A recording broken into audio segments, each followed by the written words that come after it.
Hey guys, welcome back to the channel. Today you're joining us on a run and gun music video, and it really is run and gun. We were up at 3 AM this morning, caught a flight here, literally landed, unpacked our bags. We're gonna shoot the video now on day one. Day two is gonna be all the social content around it. Then we're flying straight back home. So it's gonna be super quick. I've asked the musician if they wouldn't mind creating a YouTube video with me as well, because I thought that this could be really valuable for any beginner who's thinking about getting into the music industry. And I can share with you a couple of tips and tricks that we've learned along the way.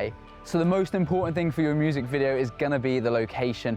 People don't spend enough time trying to find the right location for their music videos. Now we're in the beautiful Amalfi Coast for this particular music video, and I'm gonna give you some tips on how you can find no budget or low budget places to really get the most for your next music video. But of course, if you're shooting a rap video, you're probably not gonna use a location like this. You might want something that's a little bit more fitting with that genre. So definitely spend some time trying to find and scout out the right locations. Even if you're just driving around and you happen to stumble across an abandoned warehouse or abandoned building, make note of it, because you never know in the future when you might need to utilize that particular area for your next music video. Some of you might be saying, well, Ross, if I've got no budget, how could I possibly afford a beautiful place like this? And my first tip to you is message Airbnb owners. Often Airbnb owners will be more than happy for you to utilize their property for a small period of time. If you can shoot a little promo video that they can use on their website as well. Remember, they're going to be asking what's in it for them. So if you can do some kind of swap strategy here, that's a really good place to utilize those venues. Ultimately, if you don't ask, then the answer is always going to be no. So there's no harm in sending an email to a few locations to see if that's something that you can use for your next music video. I really want to emphasize the importance of the location. If you choose a bad location for your music video, it is always going to look bad. You can only make it fit that scene or that genre or that look and feel that you're going for so much. So really spend some time trying to find the right locations, and it can be done with little or next to no budget. You just need to put the time and effort in, but it's going to make the biggest impact by far to your music video. So next up is lighting. It's gonna have a huge impact on the look and feel of your music video. Now, if you're on a super budget, I would 100% recommend getting a reflector. This is from Newer, and it's probably about £10 at most. Super, super cheap. Now, I'm gonna come clean. I have probably spent my whole career not using one of these, and I've started using it again recently, and it makes an enormous difference just by being able to reflect sunlight if you're in an open sort of setting back onto the subject, and it just makes a huge difference, because sometimes using these lights aren't going to have any effect when it comes to competing with the sunlight, and if you're outside, contrast is going to be a huge issue. If you've got the sunlight shooting straight into your subject's face, they're going to be squinting like this and it's going to look horrible. If it's right behind them, they're going to be silhouetted. So if the sun is at some kind of angle and then you can reflect it and bounce that light back up at them, it's going to help make it not look as contrasty and as horrible. So definitely get yourself one of these, and also get yourself some kind of crocodile clips so you can pin them to things. Makes a huge difference. Now, these lights that I've got with me are from Newer, and they're just some strip lights as well. They run by battery power or straight into the mains, and it can do loads of really fancy things. I've talked about these before. It can change colors, lighting, strobe. So if you're doing a different type of music video, maybe you're doing something rap or in a dark environment, then these are really good. They're pretty inexpensive as well. So again, if you've got a little bit of budget to play around with, then I definitely suggest investing in some of these, because they're going to be able to flash and do all sorts of cool things in the background. But for this shoot, I brought them with me because they were lightweight and I could fit them into my suitcase. I only brought one suitcase with me, and I'm actually not going to use them because we're going to be shooting outside, and there's no way that these can compete with the light above. So I'm just going to be using my reflector for the purpose of that.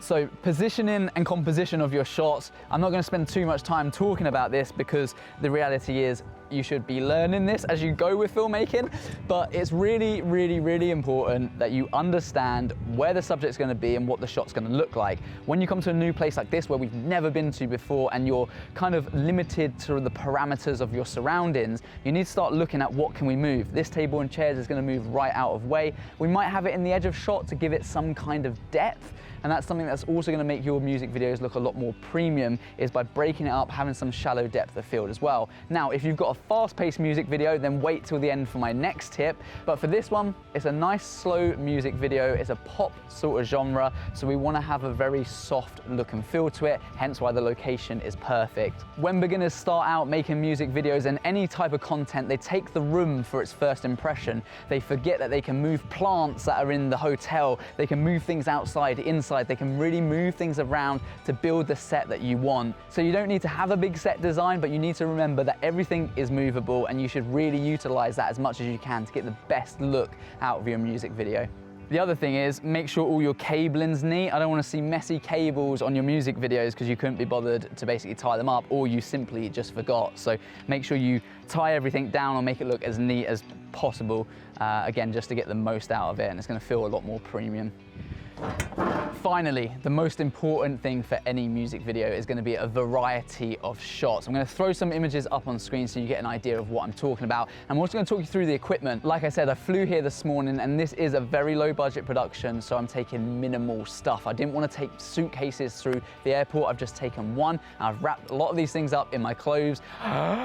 A lot of people are going to be gasping at that, but that's exactly what I've done. So I've got two cameras. I've got a 1DX Mark II and an A7S Mark III, and then I've got a variety of lenses for these variety of shots. So I've got a 17-40L series, I've got a 35mm prime, I've got a 24mm prime, 100mm macro, and I've also got a 50mm prime, so quite a few lenses there. Oh, I also have a drone as well, although we won't be flying it at the moment because it is super windy here. I'm hoping that you guys can still hear me. Then literally 2 lights and a tripod and the reflector, and that's as much as I could fit in the bag, and that's all I brought with me. Oh, also the Ronin, I knew there was something that you guys were probably going to catch me out on.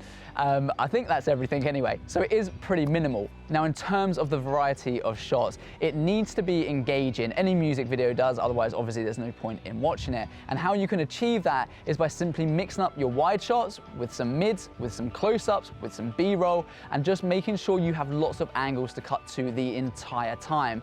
I personally like to start with the tripod shots, so I'll have a static mid and wide angle tripod shot, so then that way we know we've got the performance from start to finish at any point, because later on when you start doing your Ronin shots and you start moving around, how are you going to know that when they sing this particular section of the song, you have got a camera angle that is static throughout that whole point?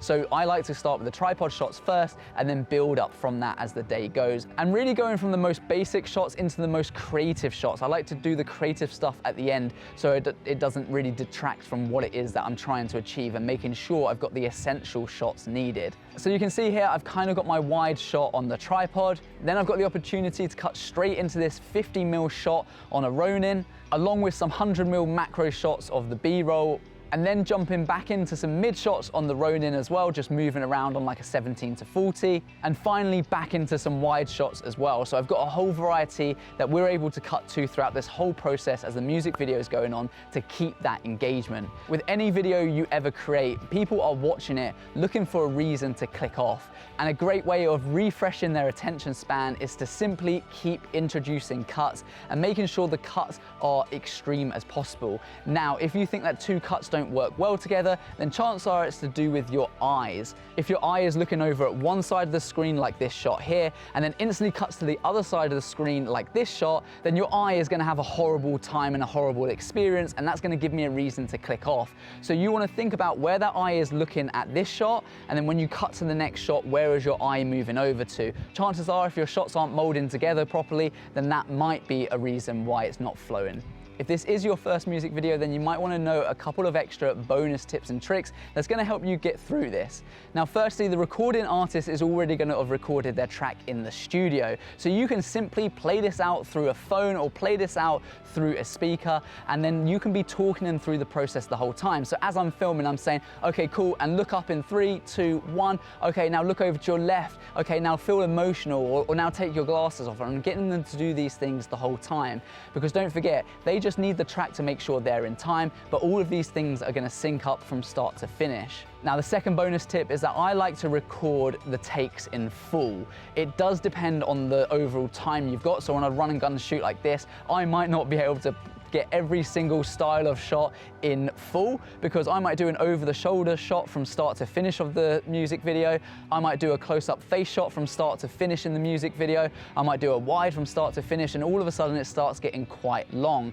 The only trade-off is if I just choose to do the verses and do a couple of clips here and there, I need to guarantee that this is going to work throughout the whole video, cutting in with my static shot and making sure I've got enough of a variety. That's the only thing that's going to keep the engagement throughout the whole video. Also remembering that if you're starting out, you're going to be working with artists that are perhaps on their journey too. So your video isn't just going to demand views like a big world record selling artist. So that's why you need to make sure that your camera skills and your video does a good job of keeping that engagement throughout the video, because it's not just going to get views for the sake of getting views. My final bonus tip for you guys is to consider using a slowdown effect. If you've ever seen the music video Often by The Weeknd, they do an amazing job of doing this. All you need to do is get the artist to double speed the tune so it's twice as quick as it normally would be. And if you're normally filming at 30 frames a second, you now increase that to 60 frames a second. So therefore, you're filming in slow motion, they're filming in double speed. When you put them together, the artist is going to be singing in perfect timing while everything around them is slowed down, and it gives this really amazing premium effect that you can use. However, this really does rely on the artist to be able to hit the notes exactly when they should be, even though the track is in double time. So if you utilize some of these tips and tricks, you're definitely going to be able to create a much better music video than you would have been able to do previously. The biggest problem you are definitely going to face, because 99% of filmmakers do, is actually not so much the creative, but it's how to find and land music video clients and how to grow within that industry. I recently sat down with YC Imaging on this podcast where we spoke about just this. He's worked for some major brands and clients and music artists, so go and check that out, and there's a wealth of value in that video. I hope you found this video enjoyable. If you did, please let me know in the comments and make sure you hit that subscribe button. Until next time, peace.